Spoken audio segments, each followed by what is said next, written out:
Welcome to 95 news. ముందుగా బులెటిన్లో headlines చూద్దాం. టికెట్ రాకపోయినా కేసీఆర్ గీసిన గీతను దాటేది లేదన్న ఎమ్మెల్యే రాజయ్య. నమ్ముకున్న ప్రజల కోసమే చివరి వరకు పనిచేస్తానని వెల్లడి. నల్గొండ హుజూర్ నగర్లో బీసీ వెల్ఫేర్ గురుకుల పాఠశాలలో మైనర్ బాలిక ఆత్మహత్య. పాఠశాల ముందు బంధువుల ఆందోళన.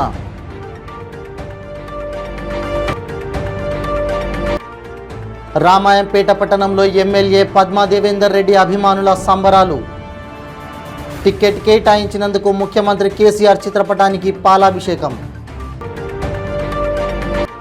పోలవరం ప్రాజెక్టు పూర్తయ్యేలా కేంద్రం చర్యలు చేపట్టాలని సిపిఐ రాష్ట్ర కార్యదర్శి కె రామకృష్ణ. కాకినాడ గాంధీ భవన్లో సిపిఐ ఆధ్వర్యంలో రౌండ్ టేబుల్ సమావేశం. ఇక ఇప్పుడు బులెటిన్లో డీటెయిల్స్ చూద్దాం. టికెట్ రాకపోయినా కేసీఆర్ గీసిన గీతను దాటేది లేదని తెలంగాణలోని స్టేషన్ ఘనాపూర్ ఎమ్మెల్యే రాజయ్య స్పష్టం చేశారు. తనను అభ్యర్థిగా ప్రకటించకపోవడం పట్ల తీవ్ర ఆవేదనకు లోనయ్యారు. ఘనాపూర్ భారాస టికెట్ విషయంలో తొలి నుంచి తీవ్ర ఉత్కంఠ నెలకొంది. కడియం రాజయ్య మధ్య పోటాపోటీ సాగింది. చివరి వరకు ఎవరికి వారు తీవ్ర ప్రయత్నాలు చేయగా కడియం వైపే కేసీఆర్ మొగ్గు చూపారు. టికెట్లు ప్రకటించిన తర్వాత తొలిసారి నియోజకవర్గానికి వచ్చిన రాజయ్యను కలిసేందుకు అనుచరులు పెద్ద ఎత్తున తరలివచ్చారు. కార్యకర్తలను చూసి తీవ్ర భావోద్వేగానికి గురైన రాజయ్య బోరున విలపించారు. తనను నమ్ముకున్న ప్రజల కోసమే చివరి వరకు పనిచేస్తానన్నారు.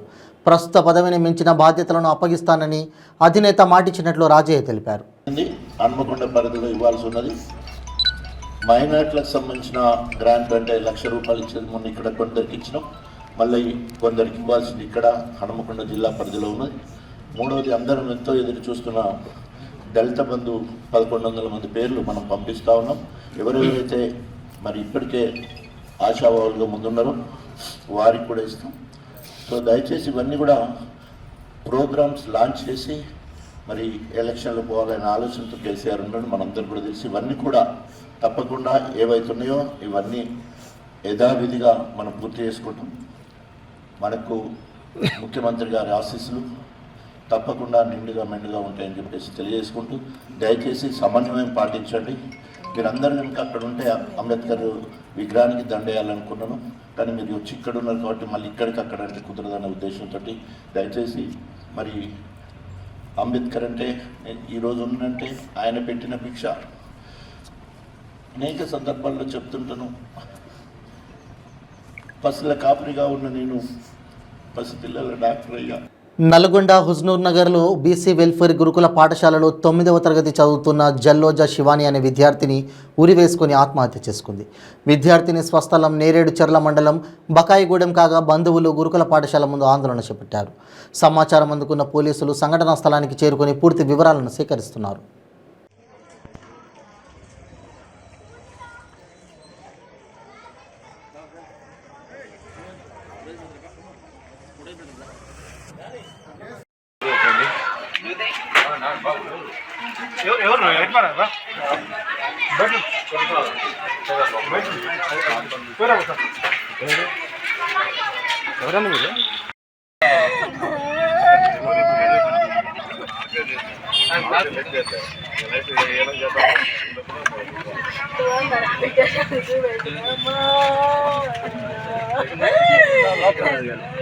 మెదక్ జిల్లా రామాయంపేట పట్టణంలోని కేసీఆర్ కాలనీ వద్ద Medak BRS party MLA Padma Devender రెడ్డికి మూడోసారి ఆమెకు టికెట్ కేటాయించడం పట్ల హర్షం వ్యక్తం చేస్తూ రాష్ట్ర ముఖ్యమంత్రి కేసీఆర్ చిత్రపటానికి పాలాభిషేకం చేశారు. ముఖ్యమంత్రి కేసీఆర్కు కాలనీ వాసులు ప్రత్యేకమైన అభినందనలు తెలియపరిచారు.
తెలంగాణ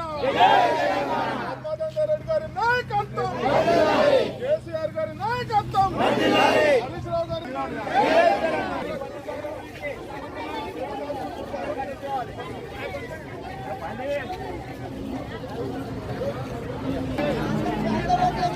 కోట్లాన ముంచే మాట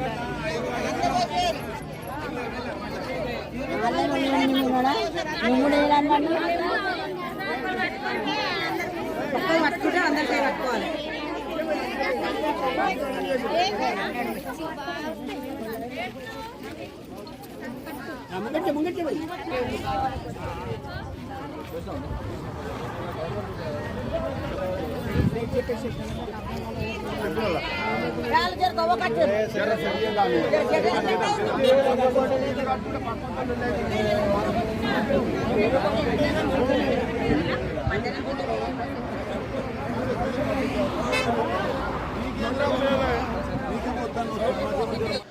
జాతీయ ప్రాజెక్ట్ అయిన పోలవరాన్ని పూర్తి చేసేందుకు కేంద్రం ప్రభుత్వం పూర్తి స్థాయిలో నిధులు కేటాయించి ప్రాజెక్టు పూర్తయ్యేలా చర్యలు చేపట్టాలని సిపిఐ రాష్ట్ర కార్యదర్శి K Ramakrishna, Telugu Desam party polit bureau సభ్యులు గోరంట్ల బుచ్చయ్య చౌదరి, ప్రత్యేక హోదా సాధన సమితి నాయకులు చలసాని శ్రీనివాస్ యాదవ్లు డిమాండ్ చేశారు. కాకినాడ గాంధీ భవన్లో సిపిఐ ఆధ్వర్యంలో ప్రత్యేక హోదా, కోస్టల్ కారిడార్, మత్స్య సంపద తదితర అంశాలపై రౌండ్ టేబుల్ సమావేశం నిర్వహించారు. ఈ సందర్భంగా వారు మాట్లాడుతూ వైసీపీ 28 మంది ఎంపీలు ఉన్న ప్రత్యేక హోదా, పోలవరం ప్రాజెక్టు తదితర విభజన హామీలను సాధించడంలో ముఖ్యమంత్రి జగన్మోహన్ రెడ్డి పూర్తిగా విఫలమయ్యారన్నారు. మోడీ ప్రభుత్వం ఆంధ్రకు అన్యాయం చేస్తుందన్నారు. ప్రత్యేక హోదా ఇవ్వకుండా కాలయాపన చేస్తుందని, 10 రాష్ట్రాల్లో ప్రత్యేక హోదా ప్యాకేజీలు ఇస్తున్న బీజేపీ కేంద్ర ప్రభుత్వం ఆంధ్ర రాష్ట్రంపై సవతి తల్లి ప్రేమ చూపిస్తుందని దుయ్యబట్టారు.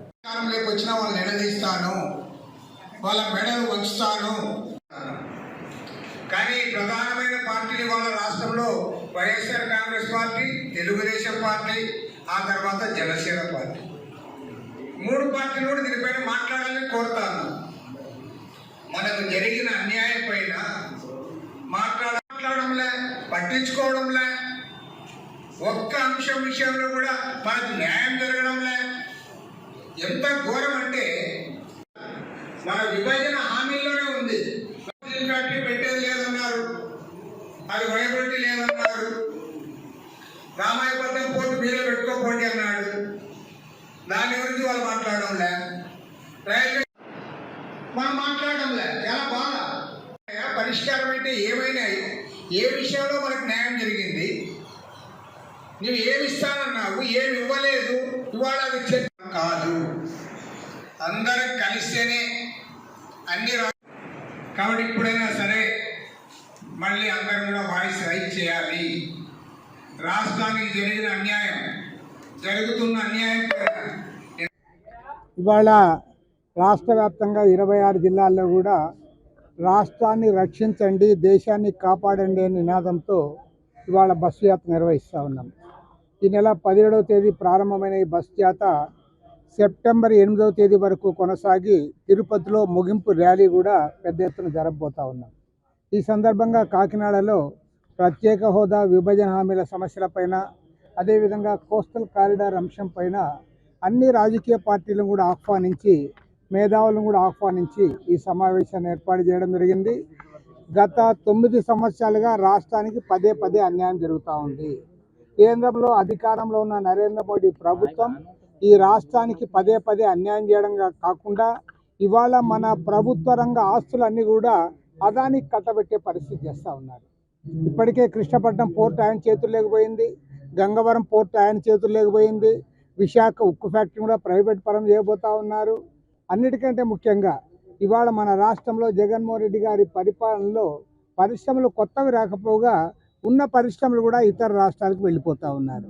చిత్తూరు జిల్లాలో అమర్రాజా ఫ్యాక్టరీ, తైవాన్ కంపెనీ అన్నీ కూడా ఇతర రాష్ట్రాలకు వెళ్ళిపోయినాయి. అంతేగా వాళ్ళ కేంద్రాన్ని ప్రశ్నించే పరిస్థితి లేదా? మరి సఖ్యతగా వాళ్ళతోటి నీ కేసులని వాయిదాలు వేయించుకుంటున్నావు, బెయిల్ మీద బాగానే తిరుగుతున్నావు, ఎందుకని రాష్ట్రానికి ఈ హక్కులు సాధించలేకపోతే మేము ప్రశ్నిస్తూ ఉన్నాం. ఇవాళ మన డిమాండ్ ఒకటి, పోలవరం జాతీయ ప్రాజెక్టు పూర్తి ఖర్చులు కేంద్రం భరించాలి. విశాఖ ఉక్కు ఆంధ్రుల హక్కుగా ఉన్న విశాఖ హక్కును ప్రైవేటీకరించకుండా క్యాపిటమైజ్ కేటాయింపు చేయాలని మన డిమాండ్. అలాగే మీరు ప్రకటించిన అన్ని స్కీములు కూడా ఆంధ్రప్రదేశ్లో ఇంప్లిమెంట్ కావాల్సిన అవసరం ఉంది. సాగరమాల ప్రాజెక్టు కానీ మరి కోస్టల్ కారిడార్కు సంబంధించిన ప్రాజెక్టులన్నీ కూడా మీరు అమలు చేయాల్సిన అవసరం ఉంది. మీరు జాతీయ స్థాయిలో ఇచ్చిన సంస్థలాగానే ఆంధ్రప్రదేశ్ కొన్ని సంస్థలు ఇచ్చారు. వాటిని ఎందుకు ఈరోజు కూడా పూర్తి చేయలేకపోతున్నారు? ఇవాళ ఆర్థిక లోటు ఎందుకు బడ్జెట్ లోటు భర్తీ చేయలేకపోతున్నారు? మీరు కనుక రాయితీలు ఇస్తే సేల్స్ ట్యాక్స్ జిఎస్టీ రాయితీలు కానీ ఐటీ రాయితీలు కానీ కరెంట్లో రాయితీలు కానీ ఇస్తే పరిశ్రమలు పెట్టేవాళ్ళు ముందుకు వస్తారు. ఇవాళ బిడ్డలంతా ఇతర రాష్ట్రాలకు వలసపోయే దౌర్భాగ్య స్థితిలో ఉన్నాం. ఈ వలసలు ఆగాల్సిన అవసరం ఉంది. చదువుకున్న బిడ్డలంతా నిరుద్యోగంతో కొట్టమెట్టాడిపోతూ ఉన్నారు. ఉన్న పరిశ్రమలు అంతా తరలేశాడు జగన్మోహన్ రెడ్డి వచ్చాక. వాళ్ళు భయభ్రాంతికి గురి చేసి ఉన్న పరిశ్రమలు తరలిపోయిన ఒక పెట్టుబడి లేదు, ఒక పరిశ్రమ లేదు. ఇవాళ మేము ప్రశ్నిస్తున్నాం కేంద్రాన్ని, అయ్యా గుజరాత్ మీద ఉన్న ప్రేమలో 1% చూపించాయి, ఆంధ్ర మీద 1% చూపించాయి మోడీ గారు. ఆ రోజు నేను చెప్పావు మంచి రాజధాని నిర్మిస్తామన్నావు. 1500 కోట్లతో రాజధాని అవుతుందా? 1,00,000 కోట్లు అవుతుందని ఎస్టిమేట్ చేసి 39,000 కోట్ల రూపాయలకి ప్రతిపాదన పంపించావు. అది సెల్ఫ్ ఫైనాన్సింగ్ స్టేట్గా డెవలప్ చేసేదానికి అవకాశం ఉంది. ఈయన వచ్చాక దాన్ని 3 రాజధానులు ముచ్చాలంటే ఎందుకు ముట్టిగా వెళ్ళిపోయావు? నువ్వు శంకుస్థాపన చేసిన ప్రాజెక్టే పక్కదారి పడుతుంటే ఎందుకు ముట్టిగా వెళ్ళిపోయావు? ఇవాళ అందుకనే ఈ ప్రభుత్వ పనితీరు బాగాలేదు. కేంద్రాన్ని ఖచ్చితంగా ప్రశ్నిస్తా ఉన్నాం. ఆంధ్రప్రదేశ్ భవిష్యత్తు కోసం, ఇక్కడ నిరుద్యోగ యువత కోసం, రాష్ట్ర ప్రగతి కోసం మీరు రాయితీలు ఇచ్చి తీరాల్సిందే, ప్రత్యేక హోదా ఇచ్చి తీరాల్సిందే. 10 ఏళ్ళు అయిపోయినాయి అంటే అయ్యేది కాదు. మీరు ఏది ఇవ్వాల? వెనుకబడ్డ ప్రాంతాలకి బుందేల్ఖండ్ ప్రాజెక్ట్ లాంటి ప్యాకేజ్ లాంటి ఏది ఇవ్వలేదు మీరు. అదేమంటే ప్యాకేజ్ అన్నారు, నీతి ఆయోగ్ వద్దని అన్నారు. మరి నీతి ఆయోగ్ వద్దంటే ఇతర రాష్ట్రాలకు ఎందుకు ఇస్తూ ఉన్నారు? ఇది మన ప్రశ్న. ఇవాళ కమ్యూనిస్ట్ పార్టీ నాయకత్వంలో మరి మిత్రులు శ్రీనివాస్ గారు వాళ్ళంతా కూడా పనిచేస్తూ ఉన్నారు, ఉద్యమాలు చేస్తూ ఉన్నారు, కేంద్రాన్ని ప్రశ్నిస్తూ ఉన్నాం. ఎంతమంది ఎంపీలు ఎమ్మెల్యేలు ఉండి కనీసం కేంద్రాన్ని ప్రశ్నించిన దౌర్భాగ్యస్థితిలో రాష్ట్రం నష్టపోతోంది. ఈ ప్రభుత్వం ఉంటుందా ఊరుతుందో మాకు అనవసరం, కానీ మన భవిష్యత్తు కోసం, మన బిడ్డల భవిష్యత్తు కోసం, తెలుగు జాతి భవిష్యత్తు కోసం పరిశ్రమలు రావాలి, పెట్టుబడులు రావాలి, ఆర్థిక ప్రగతి సాధించాలి. వలసలు ఆగిపోవాల్సిన అవసరం ఉందని సవినయంగా మనం చేస్తూ కేంద్రాన్ని డిమాండ్ చేస్తున్నాం. పోలవరం జాతీయ ప్రాజెక్టుగా పూర్తి స్థాయిలో నిర్మాణం చేయండి. ఆంధ్రప్రదేశ్ రాజధాని అమరావతి రాజధానిగా పూర్తి నిధులు కేటాయింపు ఇవ్వండి. విశాఖ ఉక్కును ఎట్టి పరిస్థితుల్లో కూడా ప్రైవేటీకరణ చేయొద్దు, క్యాపిటల్ మైన్స్ ఇవ్వండి. కడపలో స్టీల్ ప్లాంట్ నిర్మాణం చేయండి. ఓడరేవులు కానీ విమానాశ్రయాలు కానీ తక్షణమే పూర్తి చేసి ఆర్థిక ప్రగతికి దోహదపడండి. పరిశ్రమకు పెట్టుబడులకి రాయితీలు ఇవ్వమని డిమాండ్ చేస్తున్నాం. సెప్టెంబర్ 9వ తేదీన జరిగే జాతీయ మెగా లోక్ అదాలత్ ద్వారా ఎక్కువ కేసులు పరిష్కారం అయ్యేలా చూడాలని గూడూరు 7వ అదనపు జిల్లా జడ్జి షమీ పర్వీన్ సుల్తానా బేగం పోలీస్ అధికారులను ఆదేశించారు. గూడూరు పట్టణంలోని కోర్టు హాల్లో మెగా లోక్ అదాలత్పై డివిజన్లోని పోలీస్ అధికారులతో 7వ అదనపు జిల్లా జడ్జి షమీ బుల్తాన్ సమావేశం నిర్వహించారు. స్టేషన్ల వారీగా పెండింగ్లో ఉన్న కేసుల వివరాలపై సమీక్షించారు. సెప్టెంబర్ 9వ తేదీ జరిగే లోక్ అదాలత్ ద్వారా ఎక్కువ కేసులు పరిష్కారం అయ్యేలా కక్షిదారులకు అవగాహన కల్పించాలని సూచించారు.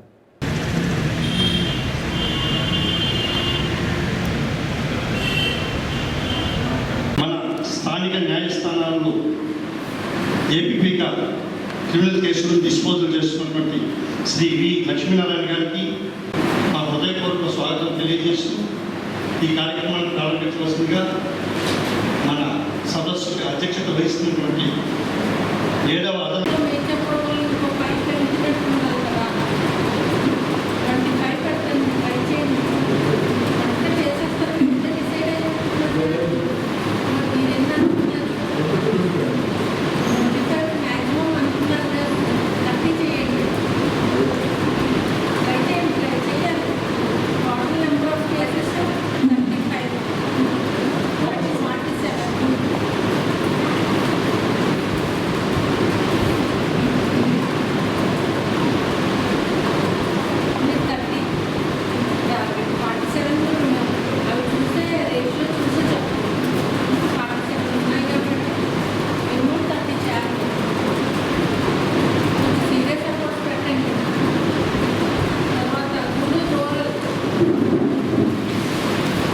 జగనన్న ప్రభుత్వంలో మహిళలకే పెద్దపీట అని మహిళా సంఘాలతో ఆత్మీయ సమావేశంలో మాజీ మంత్రి, జిల్లా వైకాపా అధ్యక్షులు, కాకినాడ రూరల్ ఎమ్మెల్యే కురసాల కన్నబాబు అన్నారు.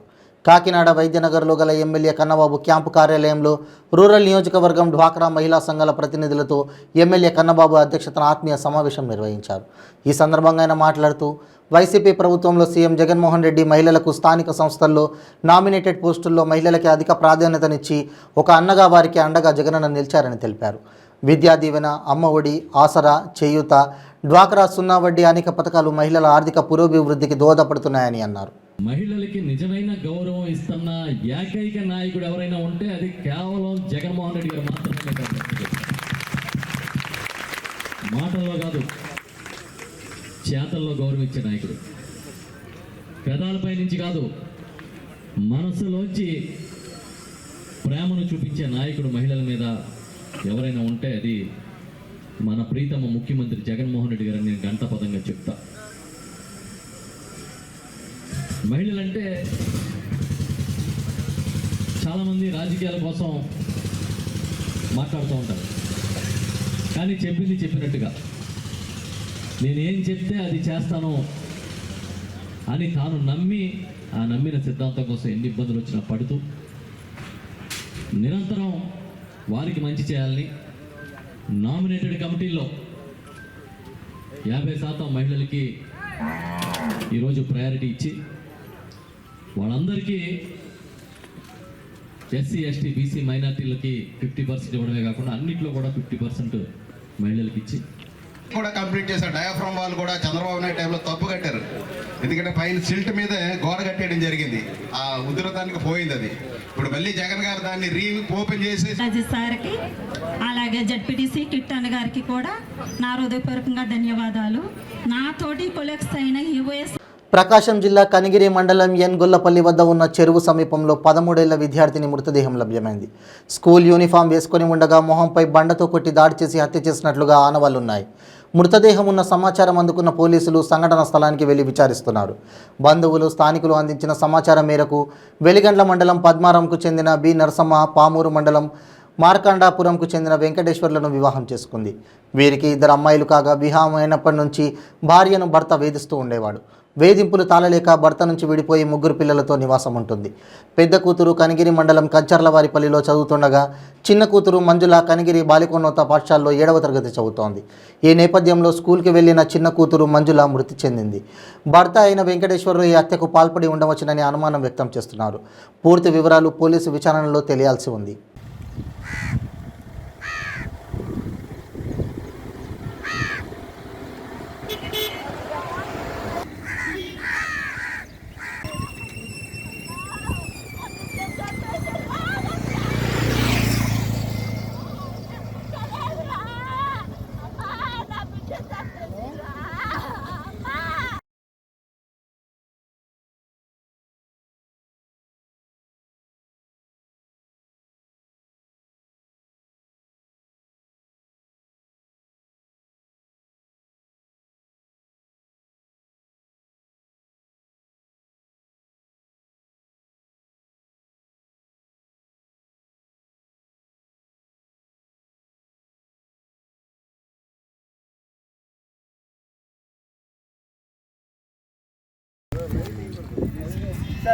లైవ్ దూరం నుంచి తీసుకోండి ప్లీజ్.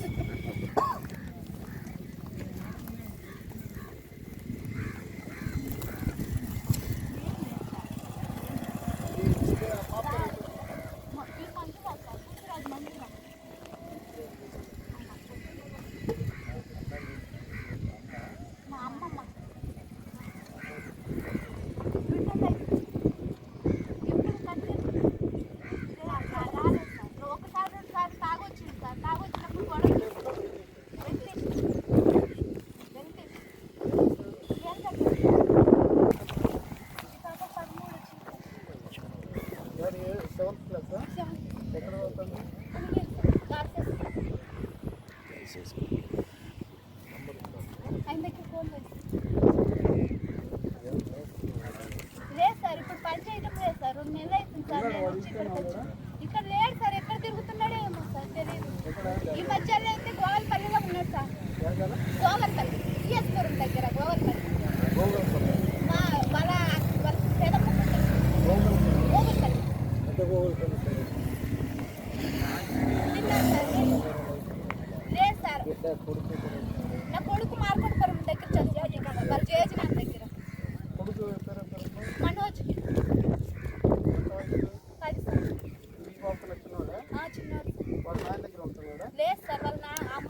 శ్రీకాకుళం జిల్లా మల్లెనవారిపేటలో ఎలుగుబంటి హల్చల్ చేశాయి. గ్రామంలో 3 ఎలుగుబంట్లు సంచరించడంతో గ్రామస్తులు ఆందోళన వ్యక్తం చేశారు. అధికారులు స్పందించి ఎలుగుబంటిని బంధించాలని కోరుతున్నారు.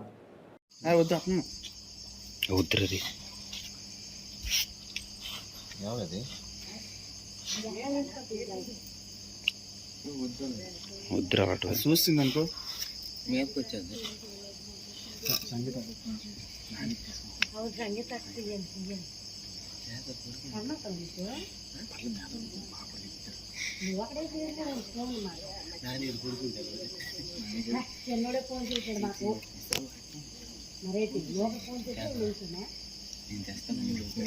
అధికార పార్టీ అక్రమ ఇసుక తవ్వకాలతో నదీ ప్రవాహం దిశ మారి సాగు తాగు అందక ప్రజలు అవస్థలు పడుతున్నారని టీడీపీ యువ నాయకులు ఉమ్మడి జిల్లా సర్పంచ్ల సంఘ అధ్యక్షులు గొండు శంకర్ అన్నారు.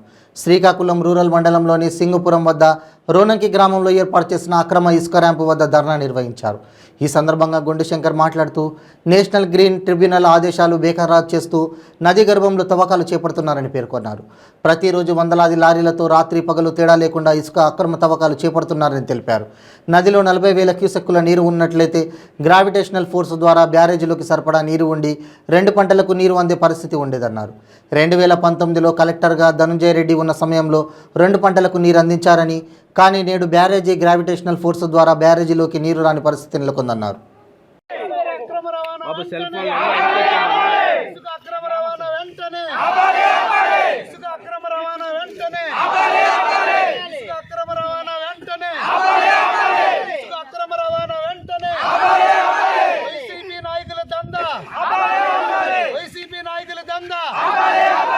స్థానిక మంత్రి గారు అలాగే శ్రీకాకుళం నియోజకవర్గం సింగుపురం గ్రామ పంచాయతీ రోనంకి గ్రామంలో ఇసుక అక్రమ రవాణా, ఈ అక్రమ దందా, అక్రమ తవ్వకాలు జరుగుతున్న సందర్భంగా స్థానిక గ్రామాలు భయభ్రాంతులు చెందుతున్నాయి. ఎందుకంటే రాబోయే రోజుల్లో ఫ్లడ్ వస్తే ఊర్లు కొట్టుకెళ్ళిపోయే పరిస్థితి. ఆల్రెడీ ఈ ఊర్లో 4 బోర్లు తెగిపోయడం, అలాగే బోరు బావులు ఎండిపోయాయి. చూడండి ఎంత లోతు. విశాఖ జిల్లా ప్రజా పరిషత్ సర్వసభ్య సమావేశం జిల్లా ప్రజా పరిషత్ చైర్పర్సన్ జె సుభద్ర అధ్యక్షతన జరిగింది. ఈ సమావేశంలో పంచాయతీరాజ్ శాఖ మాత్యులు బూడి ముత్యాల నాయుడు, ఐటీ మరియు పరిశ్రమల శాఖ మంత్రి Gudivada Amarnath, DCCB chairman Kola Guruvuru, Araku MLA Chetti పాల్గొన విశాఖ జిల్లా collector doctor A Mallikarjun, Anakapalli జిల్లా కలెక్టర్ రవి పటాన్ శెట్టి, పాడేరు జిల్లా కలెక్టర్ సుమిత్ కుమార్, జిల్లా ఫారెస్ట్ అధికారి అనంత్ శంకర్, జెడ్పీ సీఈఓ శ్రీరామ్మూర్తి, పలువురు జెడ్పీటీసీలు, వివిధ శాఖల అధికారులు తదితరులు పాల్గొన్నారు. ఉమ్మడి విశాఖ జిల్లాలోని 24 శాఖలకు సంబంధించిన అంశాలపై సమావేశంలో చర్చించారు.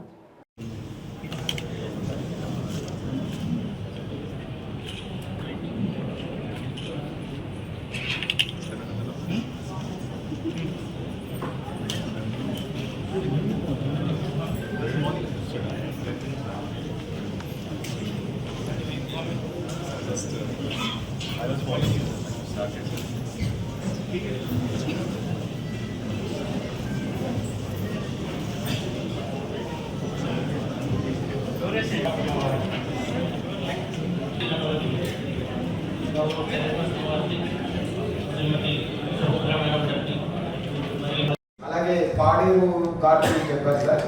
మేము సంవత్సరానికి ఒకసారి మాత్రమే జంతువులు చేయడానికి అమౌంట్ ఉంటుంది. అయినా సరే గత సంవత్సరంలో 2 సార్లు చేయడం జరిగింది. మా జిల్లా కలెక్టర్ గారి యొక్క ఆదేశాల మేరకు, అలాగే ప్రజల యొక్క ఇబ్బంది పడకుండా చేయడానికి రోడ్డు యొక్క పాడేరు ఆర్ఎంపీ రోడ్డు అయితే అన్ని బాగున్నాయి సార్, ఎక్సెప్ట్ సీనియర్ రోడ్డు. దానికి కూడా కలెక్టర్ గారు ఎన్ఆర్జీఎస్లో 4.30 లక్షల రూపాయలు శాంక్షన్ చేశారు. ట్రైన్ వర్క్ జరుగుతుంది. అది 10 కిలోమీటర్లు కూడా రోడ్డు కంప్లీట్ చేస్తాం సార్ నవంబర్ లోపు. ఆర్ఎంపీ రోడ్డు అయితే బాగుంటుంది సార్. జంగిల్ అనేది మనకు తీసుకున్నాం. అది యాక్చువల్గా మనకి మాకు ఆదిలాబాద్ జిల్లాకి నవంబర్లో టూరిజం స్టార్ట్ అవుతుంది సార్. అందుకని మేము వర్షాలు పడుతూ జంగిల్ పెరుగుతుంది. అక్టోబర్లో జంగిల్ తీసుకున్నాం. లాస్ట్ ఇయర్ అక్టోబర్ మరియు మార్చిలో తీయడం జరిగింది. కానీ యాక్చువల్ మాకు ఒకసారి చేయడం మాత్రమే ప్రయోజనం ఉంటుంది సార్. ఏజెన్సీలో ఈరోజు ఎప్పుడు గాలి వానలతోనే కొనసాగుతుంది, ఎప్పుడు ఘాటీలో. సో ప్రమాదం ఏమైనా జరిగే ప్రమాదాలు ఉన్నాయని మనకు తెలిసినప్పుడు అది మధ్యలో ఏమైనా మీరు చర్యలు తీసుకుంటారా, లేదంటే ఇయర్ 2 టైమ్స్ చేసుకున్నామని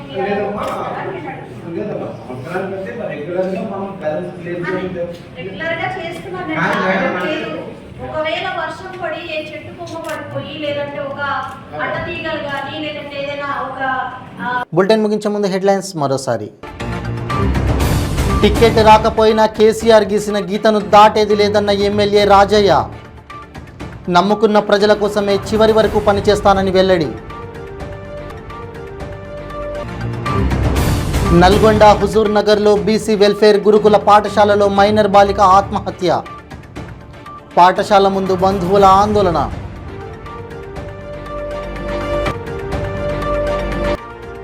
రామాయంపేట పట్టణంలో ఎమ్మెల్యే పద్మా దేవేందర్ రెడ్డి అభిమానుల సంబరాలు. టికెట్ కేటాయించినందుకు ముఖ్యమంత్రి కేసీఆర్ చిత్రపటానికి పాలాభిషేకం. పోలవరం ప్రాజెక్టు పూర్తయ్యేలా కేంద్రం చర్యలు చేపట్టాలని సిపిఐ రాష్ట్ర కార్యదర్శి కె రామకృష్ణ. కాకినాడ గాంధీ భవన్లో సిపిఐ ఆధ్వర్యంలో రౌండ్ టేబుల్ సమావేశం. ఇవి బులెటిన్ అప్డేట్స్. మరిన్ని అప్డేట్స్ కోసం చూస్తూనే ఉండండి 95 న్యూస్. ప్రతిక్షణం ప్రజాక్షేమం కోసం. నమస్తే.